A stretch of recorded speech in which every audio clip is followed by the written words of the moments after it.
ప్రేమ స్వరూపులారా. Silence is gold. Gold is God. Silence is God. See no evil, see what is good.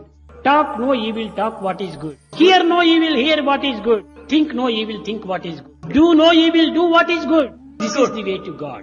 కనుకనే మనం మంచిని చేయాలంటే క్రమశిక్షణ ఒకటి పెంపొందించుకోవాలి. You can be good by following discipline. ఎవరెన్ని విధములుగా నిన్ను మాట్లాడించినప్పటికీ నీ మాటలను కొంచెం అదుపులో పెట్టుకోవాలి.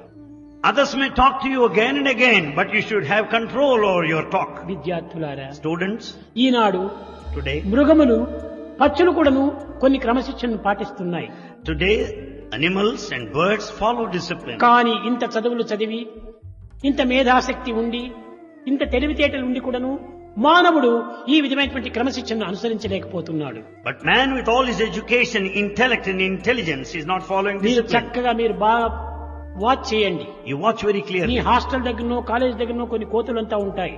There are some monkeys on the way as you move from your అవి దినమునకు hostel. 1 గంట మౌనాన్ని వహిస్తాయి. Monkeys observe silence for 1 1 hour. దినమునకు 1 hour Monkeys observe 1 hour period of silence every day. Silent మౌనం. Observe silence. పక్షులు కూడా అంతే. Birds also serve. 1 గంట అంతా కూడాను అది మౌనాన్ని వహిస్తుంది. 1 hour they observe silence, birds. కానీ But ఈనాటి మానవుడు man today, 1 నిమిషం కూడాను విశ్రాంతి తీసుకోడు పాపం. not even a minute he takes rest. ఊరికి డోరు వాగినట్టుగా వాగుతుంటాది నోరు. He goes on talking, he goes on talking. Silence అనేటువంటిదే లేదు. No silence whatsoever. ఎవరైనా సైలెంట్ గా ఉంటున్నారంటే వాళ్ళని గేలి చేస్తారు. If anyone observes silence, we make fun of them. అరే ఛా, అతను సైలెన్స్ ని ఫాలో చేస్తున్నాడు, మనము ఫాలో చేస్తాం అని ఎంత ఉత్సాహంగా ముందుకు రావాలి. We should come forward with all the enthusiasm watching that man కనుకనే who observes బ్రహ్మ silence. అంటే ఎవరు? నిశ్శబ్దం బ్రహ్మ. Who is Brahma? Silence is the God. Silence is God. అది నిశ్శబ్దంలోని శబ్దమే బ్రహ్మ. There is sound in silence, that is Brahman. చూసారా, అంత గొప్పతనం ఉంటుండాలి ఈ యొక్క మాటల యొక్క అదుపు లోపల.